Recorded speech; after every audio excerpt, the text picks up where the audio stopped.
I'm so bad at this game. Hopefully my teammates don't notice. Okay, this is finally my chance. Wait a moment. How do I plant again? 4. Plant is 4. I have to plant 4? I mean, okay. Let me start off by saying that I might not be as bad as in the intro, but I am bad enough at Valorant to justify spending 2 weeks making a custom aimbot. Also, let me clarify, the title isn't clickbait. I made the Google definition of an aimbot without it being considered cheating. Not by my definition of cheating, not by yours, but by Valorant's own definition. Let me give you some context and explain the loophole we're going to be exploiting. A few months ago, I made a lineup calculator to help me find lineups, and in preparation for that, I did the unthinkable. Not going outside or being a well-adjusted member of society, but read the terms of service. All of them. Doing this, I found out that there were actually only 2 things that Riot Games considers cheating. Third-party programs that intercept, emulate, or redirect any communication relating to the Riot services, and programs that tamper with technological measures implemented by Riot or any third party to protect or control access to the Riot services. Which means that as long as a program does not communicate with Riot Games or its protectors in any way, we're good. To understand how we're going to do this, let's first look at how a normal aimbot works. The first thing it does is take your position and the position of the enemy character. This is the first thing considered cheating. Then it uses some math to calculate the vector that points from you to the enemy. And finally, it does the second cheat, which is it tells the Riot service to make your character look in the direction of that vector and shoot. Because basically none of this is possible without communicating with the server, we're going to have to act more like a human. Instead of getting the 3D positions from the game, we're going to get 2D positions, or in other words, look at the screen. Then we'll physically move the mouse that may or may not tell Valorant to aim towards the enemy. Because we're not the ones communicating with the server, we're still good. Let's start by reading the screen. The main thing we have to do is differentiate an enemy from everything else. It's easy for humans to do this because we've got a big chunk of our brain dedicated to this, but to a computer, this is like looking at noise. So instead of trying to differentiate enemies by the fact that they're enemies, we have to look at other characteristics. Specifically, I'm going to be relying on this purple outline that enemies have, because the concept of looking for a color is something a computer can do, and for the most part, purple only shows up for players. Color recognition is easy, but not straightforward. To understand it, let's see how a computer would get the red from an image, because red is more intuitive than purple. You probably already know that all pixels in an image are made from varying amounts of red, green, and blue, so it's logical to assume that the red recognition would be as easy as ignoring the green and the blue, and use the red as the total brightness. But if we actually try this, we see that the red is nice and bright, but so is all this junk. Looking at the original image, we see that the code is not only highlighting the white, but it's doing it more than the red. Going back to what we had quickly reveals why this happens. This very example of everything maxed out is white. Since it has a high red value, it just treats it like it's red. Instead, what we have to do is subtract the green and the blue value from the red and use this as the brightness. This will filter the whites from the color without affecting the red. Actually trying this out, we see that it works much better.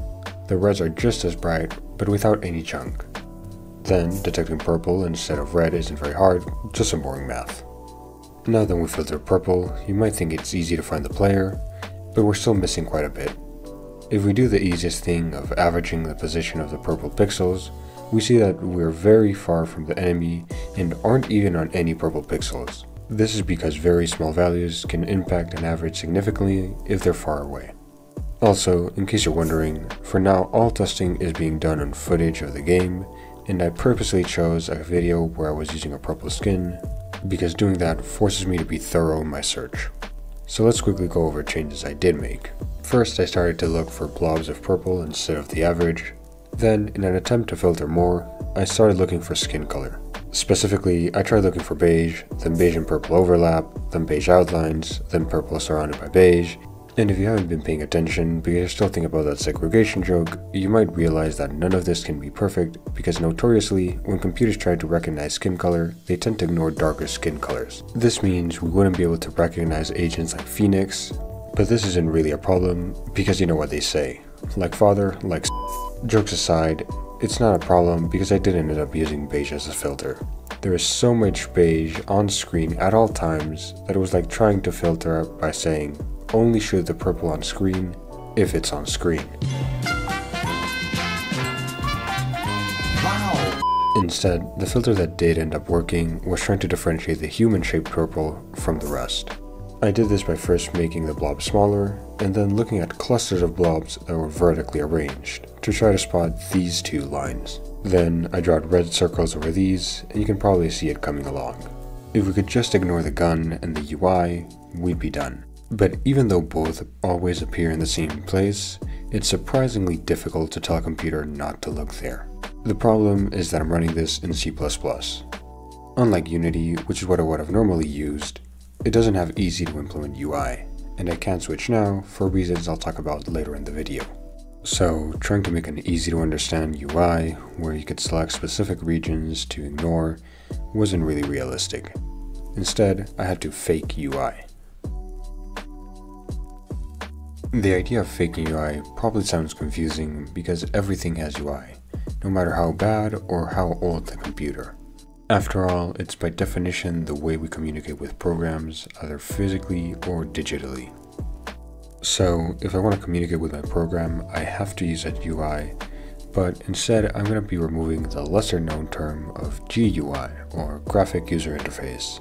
This means no buttons, no sliders, no checkboxes, and no text inputs. How do I do this? Well, by using the one information input we've already been working with, screenshots. By making a filter image in a different program, we can tell the computer that the first screenshot it takes indicates what it should be looking at in the future. In this case, it'll only look at the white. This way, we can permanently remove purple that we know isn't the enemy. Finally, we just tell the computer to put a white cross over the area that has the most red circles. We finally know where the enemy is pretty accurately. And to anyone about to comment that this is still cheating because we're reading the screen, which was information provided by the server, well, fair point, but I can just do this. I'm not looking at Valorant, I'm just looking at Discord. And let's not spiral into the argument that I'm reading my screen, which is provided by the Discord server, which is reading my other screen, which is provided by the Valorant server, because then all your favorite content creators are also cheaters. After all, they're using OBS to record their screen. Now that we know where to aim at, we actually have to aim. Normally, aimbots either just tell the server to aim the player in the desired location, or emulate the mouse movements to get there. But again, tampering with mouse signals or trying to emulate them would both be considered cheating. So that's it. Our program has nothing else to do with Valorant. Instead, it's just going to randomly move some Arduino in some way, and then maybe coincidentally, a mouse just happens to move in a specific way that aims the player at the enemy. I know it's some legal acrobatics, but I'm just following their rules and having some fun along the way. Making a robot arm is kind of logical since it's just replicating something we know already works, but it's too complicated. Something like a 3D printer is better, but not only are they kind of hard to calibrate and work with, they have limited range in each axis. Instead, let's think of something even more simple. For now, let's think in a single dimension. So if a person wants to move in one direction infinitely long, they use a treadmill. So let's make a treadmill for my mouse. But what should I make this out of? Maybe high strength, professional looking metal, or cheaper and faster to work with wood? Well, how about plastic? Specifically, Legos. I know it sounds like a joke, but Lego has the Mindstorm series, which is basically engineering for Legos. People on YouTube have done all sorts of things with these, so why not this project? And here's my design. It looks a bit complicated, but it's really built out of two simple parts. First is the treadmill. It just moves underneath the mouse, making it think it's moving. Then is the harness. It looks a bit complicated, but it's a bit over-engineered just so that it can adjust to the shape and size of any mouse anywhere from this to this. But wait, why did I actually make this? A treadmill was just supposed to be a 1D example so that we can think in 2D. Am I about to beat a bunch of massive companies with teams of engineers by being the first person to design an omnidirectional treadmill with Lego? Well, no. Instead, I'm gonna apply my favorite strategy of just let the computer work a lot harder so that I don't have to. If one mouse can control one axis, then just have two mice control two axes. So yeah, it turns out you can have as many mice connected to one device at once, and it'll just add the signals. And that's it.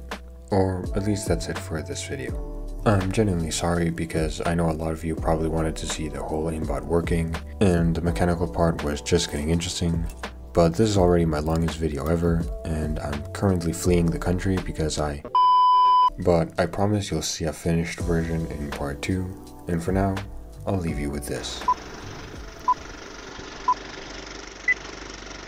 This summer, in YouTube channels near you. Trust me, they've completely misinterpreted the market. This will be the next big hit. One idiot thinks he can do the impossible. Our latest 2kg design is better than ever. Until everything comes crashing down.